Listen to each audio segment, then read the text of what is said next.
प्यारे बच्चों, आज हम लोग परसेंटेज चैप्टर देखेंगे। पिछले दिन भी परसेंटेज के कुछ प्रश्न हल कराए गए थे। आज भी आपके सामने कुछ प्रश्न हैं। इसमें फर्स्ट प्रश्न है कि किसी वस्तु के मूल्य को पहले 10% और फिर 20% बढ़ाया जाता है, तो इस प्रकार वस्तु के मूल्य में कुल बढ़ोतरी क्या होगा। पहले 10% बढ़ाया जाता है और फिर 20% बढ़ा दिया जाता है, तो इस तरह से कुल बढ़ोतरी ज्ञात करना है। चलिए देखते हैं फर्स्ट प्रश्न को।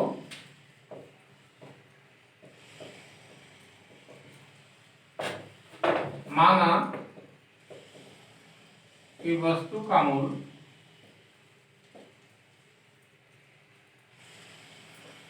100 रुपए, 10% बढ़ोतरी के बाद मूल्य हो जाएगा 100 प्लस 100 का 10 रुपये 110 रुपये। फिर 20% बढ़ोतरी करना है मूल्य।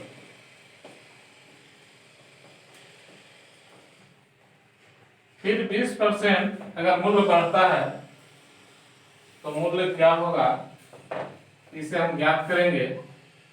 तो 110 हो गया है, तो अब होगा 110 प्लस 110 का 20/100। कैंसिल हो जाएगा, 0 से 0, 0 से 0, यानी 110 प्लस 22 132। मूल्य पहले था 100 रुपए, अब बढ़कर हो गए 132 रुपए। मूल्य में वृद्धि हुआ, कितना वृद्धि हुआ निकालेंगे, तो वृद्धि हुआ 132 माइनस 100, 132 माइनस 100 यानी 32 रुपए की वृद्धि हुई। इनका कितने प्रतिशत की बढ़ोतरी हुई ये ज्ञात करना है हम लोग को। बढ़ोतरी प्रतिशत निकालना है, तो निकाल लेंगे वृद्धि प्रतिशत। वृद्धि प्रतिशत निकालेंगे तो हो जाएगा वृद्धि गुणे 100 बटे पूर्व का मूल्य।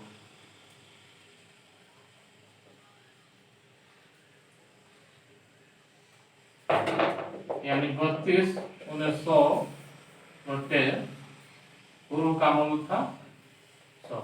100 से 100 कैंसिल हो गया, 32% मूल्य में वृद्धि हो गई कुल। ये बेसिक जब हम हल करते हैं तो इस तरह से इसे हल करेंगे, लेकिन इसको ट्रिक से भी हम हल कर सकते हैं। कारण कि यहाँ जो है पहले वस्तु के मूल्य में 10% वृद्धि हो रहा है, फिर 20% की वृद्धि हो रहा है, तो कुल वृद्धि निकालना है। तो इसके लिए हम ट्रिक भी लगा सकते हैं। इसके लिए ट्रिक होता है x plus y plus xy बटे 100। इतना कुल प्रतिशत वृद्धि होगा। देखें इस ट्रिक पर हल करके। पहले 10 है तो 10 प्लस फिर 20 है तो 20 प्लस 10 गुने 20 बटे 100। 1 0 से 1 0 कैंसिल हो गया, 1 0 से 1 0 कैंसिल हो गया।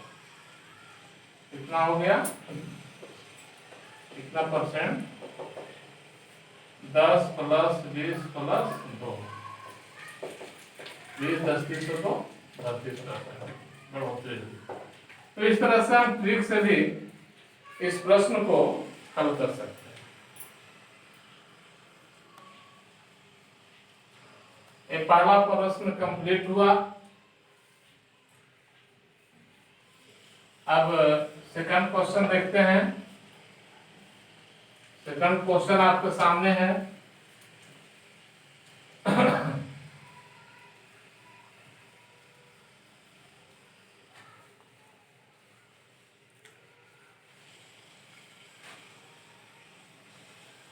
अब सेकंड प्रश्न देखेंगे। इसमें किसी वस्तु के मूल्य में पहले 20% की बढ़ोतरी होती है और फिर मूल्य में 30% की कमी हो जाती है। तो मूल्य में कुल बढ़ोतरी या कमी का प्रतिशत क्या है? यानी उसके मूल्य में कितने % की वृद्धि हुई या कमी हुई, एक ज्ञात करना है। बिल्कुल इसी तरह का क्वेश्चन है। ये भी ट्रिक पर हल होगा, लेकिन पहले हम लोग बेसिक देख लेते हैं। सेकंड क्वेश्चन का सॉल्यूशन हम लोग देखेंगे।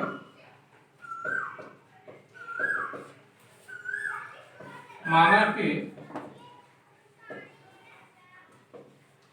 वस्तु का मूल्य 100 रुपए है। पहले 20% की बढ़ोतरी हो रही है, तो 20% बढ़ोतरी होने पर मूल्य क्या होगा?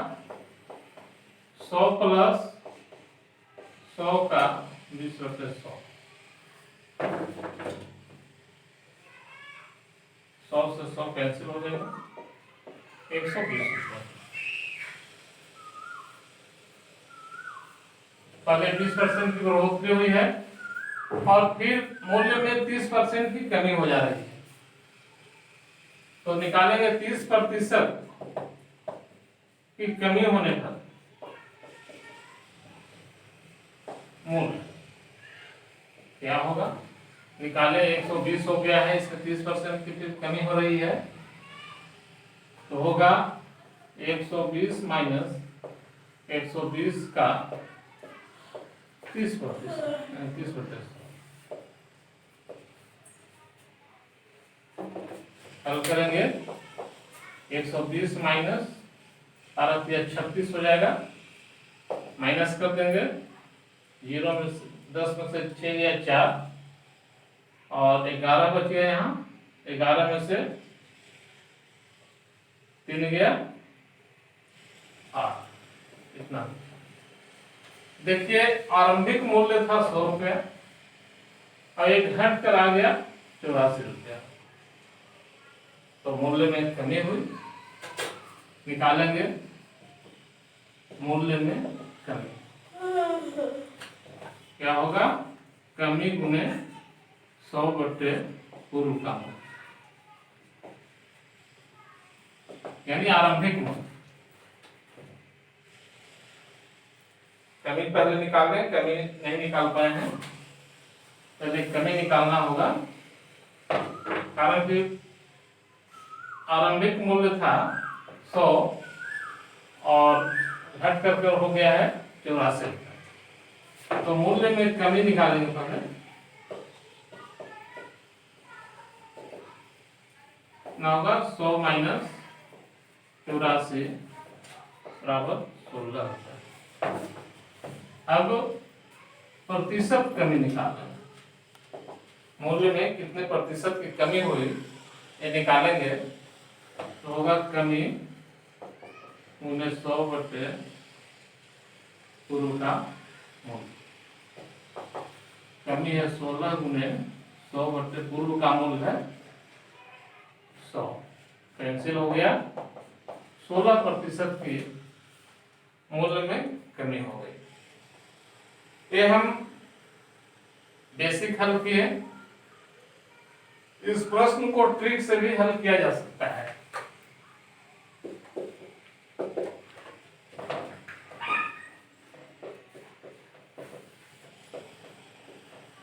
इसके लिए होगा x minus y minus x y बटे 100 कितना परसेंट की कमी या वृद्धि हो। पहले x प्लस है, कारण कि यहाँ वृद्धि हो रहा है इसलिए प्लस है। दूसरे नंबर में कमी हो रही है इसलिए माइनस हो गया है, और फिर माइनस एक्स वाई हुआ है, कारण कि जान रहे प्लस और माइनस में जब मल्टीप्लाई होगा तो माइनस हो जाएगा। इतना परसेंट की कमी या वृद्धि हो सकता है। अब हम हल कर देखेंगे, तो हल करेंगे तो यहाँ पहले जो है 20% की बढ़ोतरी है, तो लिखेंगे 20 माइनस, फिर 30% के मूल्य में कमी है 30 माइनस 20 गुणे 30 बटे 100, 1 से 0 1 से 0 कितना प्रतिशत बराबर। हल करेंगे 20 माइनस 30 हो तो 32 हो जाएगा, 3 दूनी 6 हो जाएगा ना, तो 36 हो जाएगा। 30 और 6 36 हो जाएगा बराबर माइनस 16%। माइनस 16% आया, इसका मतलब माइनस का मतलब है कि मूल्य में कमी हो रही है। अगर प्लस होता तो मूल्य में वृद्धि होता, इसलिए कितना हो गया 16% की कमी हो गई मूल्य में। अगर यहाँ प्लस हो जाता तो मूल्य में वृद्धि होता, लेकिन माइनस है इसलिए मूल्य में कमी है। तो इस तरह से ट्रिक के द्वारा दूसरे प्रश्न को हल किया गया। यहाँ नीचे जो है बेसिक हल किए गए हैं। तो इस तरह से हम लोग आज 2 प्रश्न देखें, आगे भी वीडियो दिए जाएंगे। प्रतिदिन वीडियो देखते जाएं और तैयारी करें। परसेंटेज चैप्टर की अच्छी से अच्छी तैयारी करें, ताकि अर्थमेटिक्स का बहुत ही उपयोगी चैप्टर है और हर परीक्षा में इस चैप्टर से प्रश्न आते हैं, और ऐसे भी अर्थमेटिक्स के हर चैप्टर के लिए उपयोगी है। इसलिए आप लोग इस चैप्टर पर विशेष ध्यान दें। आप घर में बैठे हैं,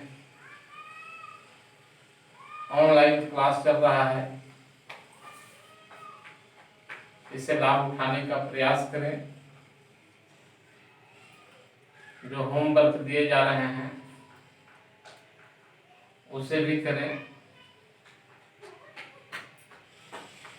होमवर्क बनाने में कहीं चूक नहीं हो, और ऐसा इसलिए किया जा रहा है कि आपका लगाव पढ़ाई लिखाई से बना रहे, आप पढ़ाई लिखाई से जुड़े रहें, यही कामना है। और